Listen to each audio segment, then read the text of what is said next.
ही माल मुझे ख़त्म थी वियो टाइम वही पुछजे ॾिसो था सॼो ॾींहुं बरसाति वसी आहे ॾेढ कलाक तक़रीबन बरसाति वसी आहे रोड रस्ता ॾिसो तव्हां पाण अंदाज़ो लगायो हेॾो न कड़कदार बरसाति थी आहे टाइम पुछजे वाह वाह ॾिसो था सब्जी वारो दोस्त टाइम छा थियो हूंदो 8:30 अजीज टाइम क्या हुआ है भाई टाइम देखो 7:45 सही है 7:45 थिया आहिनि मुझे रेड़ो ॾिसो साम्हूं बीठो आहे माल ख़त्म थी वियो मां हाणे आस्ते आस्ते पंहिंजे घर वेंदुसि बरसाति टाइट थी आहे दोस्तों हिते गुलशन नदी में तमामु ज़बरदस्त बरसाति थी आहे एतिरो त पाणी हो यकीन कयो जो बाक़ाइदे आवाज़ ॾिसो था रोड बि ॿरनि था हींअर लाइट जे पवण सां रश भी तमामु घणी आहे तो मां को विचों रस्तो वठां हेॾां थोरी ऊंद आहे पर सही आहे ट्रैफिक एतिरी न आहे हा हा निकिरी आयुमि रश मां ज़हनी सुकून जेको आहे वो गाॾियुनि जी आवाज़ खां ॾिसो त समोसा वीचारो खपाए थो समोसा आहिनि छा आहिनि पापड़ियूं सही आहे सही ये गुलशन जी मस्जिद है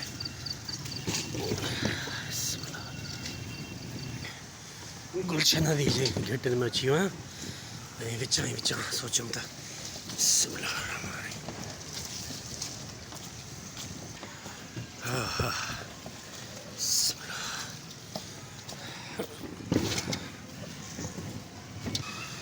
घर जे वेझो पुॼी वियो आहियां थोरो ई आहे मुंहिंजो परते घर पुॼी वियो आहियां दोस्तों हिकिड़ो कुराड़ो जेको गैस वारा फूकणा फूकींदो हुयो हुनजे धंधे में जॾहिं ॿारई थींदी हुई त अहिड़ा ॿार ॾिसंदो हुयो जेके खेॾंदा हुया 8-10 ॼणा त पोइ उन्हनि जे आॾो वञी उहो हिकु या ॿ फूकणो उॾाईंदो हुयो त उहे मथे उॾी वेंदा ॿार उन्हनि खे ॾिसी ताड़ियूं वॼाईंदा हुन फूकणे वारे खां फूकड़ो वठण जी जेको आहे सो चाह पैदा थींदो उन्हनि में हिकु ॾींहुं छा थियो त हीउ फूकणा खपाए रहियो हुयो 2.5-3 सालनि जो नंढो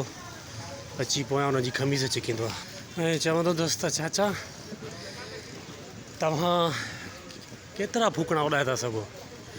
तव्हां अछो बि उॾायो आहे साओ बि ॻाढ़ो बि नासी बि छा तव्हां कारो फूकणो मथे उॾाए सघो था ॿारहं सवाल उन कुराड़े जो लाजवाब जवाब जेको हूंदो अथसि उहो इहो त पुट ही फूकणा पंहिंजे कलर जे करे न बल्कि हिन में जेके अंदरि गैस पियल हूंदी आहे हे हुन गैस जे करे मथे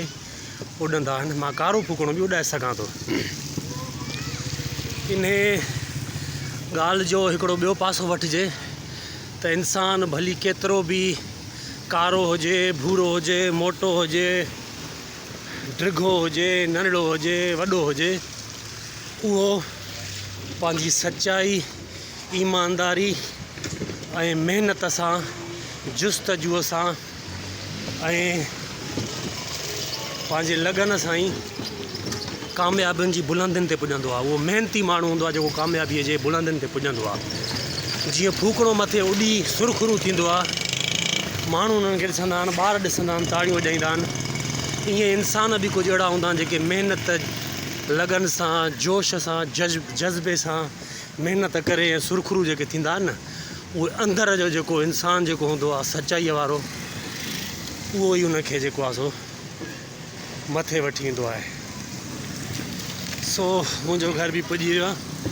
मुंहिंजी नंढड़ी मूंखे ॾिसी छॾियो आहे ऐं ऊंदहि लॻी पई आहे ॾिसो बल्ब छो बंदि आहे पुटु अच्छा ठीकु आहे दोस्तो मां इजाज़त तव्हां खां वठां थो सो मां हीअ रेडी बीहारींदुसि पंहिंजी हूंदा या कुझु नज़र नथो अचे ऐं सभिनि ॿाहिरियां बल्ब पंहिंजा बंदि करे छॾिया आहिनि। सो महिरबानी, लख थोरा कुर्ब।